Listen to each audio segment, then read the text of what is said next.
अस्सलाम वालेकुम, मैं हूं फ़हीम अहमद। अरशद नदीम के गोल्ड मेडल जीतने के बाद इनके लिए इनामों की एक लंबी फहरिस्त का ऐलान हो गया है। मालूम नहीं इन्हें इसमें से कितने मिलेंगे और कितने सिर्फ वादे ही होंगे, लेकिन कुछ इंटरेस्टिंग फैक्ट्स हैं जो इन मेडल से जुड़े हुए हैं। मसलन क्या आप जानते हैं कि इंटरनेशनल ओलंपिक कमेटी मेडल जीतने वालों को $1 भी इनाम नहीं देती। ओलंपिक्स कमेटी ऐसा क्यों करती है? खिलाड़ियों को मेडल से पहले क्या मिलता था?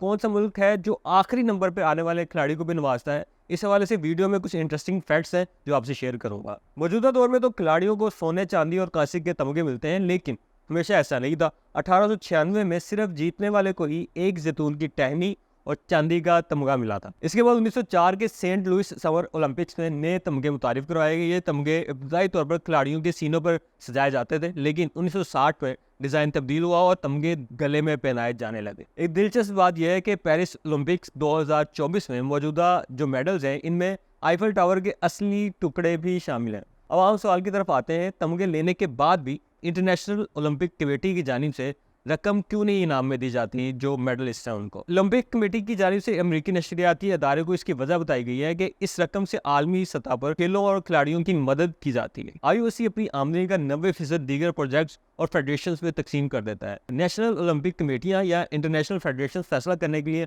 आज़ाद होती हैं कि वो इन फंड्स को कैसे इस्तेमाल करना होता है। ये जो पॉइंट है, इससे आपको अंदाज़ा हो सकता है कि पाकिस्तान में जो ओलंपिक एसोसिएशन है उसके हवाले से तनाज़ात और झगड़े क्यों होते रहते हैं। जाहिर है पैसा ही बहुत है। खैर, वापस आते हैं अपने मौजू की तरफ। इंटरनेशनल ओलंपिक कमेटी का खिलाड़ियों को पैसे ना देना एक अजीब फैसला लगता है, लेकिन ऐसा नहीं है कि इन्हें पैसे ही नहीं मिलते।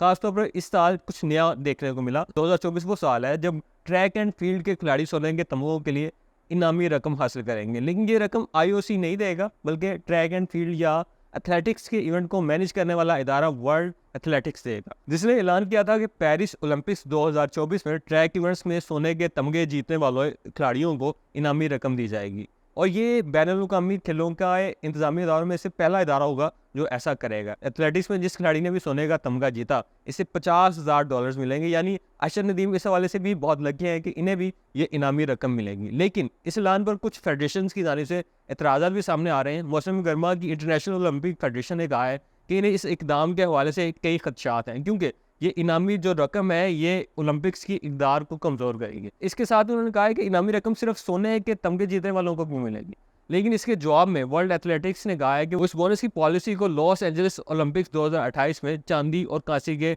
तमगे जीतने वालों तक बढ़ाने के लिए कोशिश करेगी। वर्ल्ड एथलेटिक्स के अलावा इंटरनेशनल बॉक्सिंग एसोसिएशन ने भी ऐलान किया है कि वो बॉक्सिंग मुकाबलों में $3.1 मिलियन से जायद की रकम तकसीम करेगी, जिसे सोने के तमगे जीतने वाले खिलाड़ी, कोच और कमेटी में तकसीम किया जाएगा, जबकि इसी तरह से चांदी और कांसी के तमगे जीतने वालों में भी ये रकम तकसीम होगी। ये तो वो रकम होगी जो इदारे तकसीम करते हैं, लेकिन कई ममालिक ऐसे हैं जो खुद अपने खिलाड़ी को भी रकम देते हैं, जिनमें से कुछ ममालिक तो ऐसे हैं जो आखिरी नंबर वाले को भी रकम देते हैं। जो खिलाड़ी मलेशिया, मोराकश या सर्बिया की नुमाइंदगी कर रहा है और सोने का तमगा जीतेगा, इसे अपने मुल्क से या कौमी ओलंपिक कमेटी से $2 लाख से जायद की रकम मिलेगी। इसी तरह जो इटली है वो $1 लाख से ज़्यादा इनामी रकम देगा। इसके साथ अगर कोई रिकॉर्ड बनाया तो इसे मजीद इनामात मिलेंगे। चले, जीतने वाले को तो इनाम मिलता ही है, लेकिन कुछ मालिक ना जीतने वाले को भी इनाम देते हैं। मिसाल के तौर पर जर्मनी चौथे से 8वें नंबर पर आने वाले खिलाड़ियों को भी इनामी रकम दे देता है। इसी तरह मोराकश जो है उन सोने और चांदी के तमगे जीतने वालों को तो $2 लाख तक इनाम देता ही है, लेकिन इसके साथ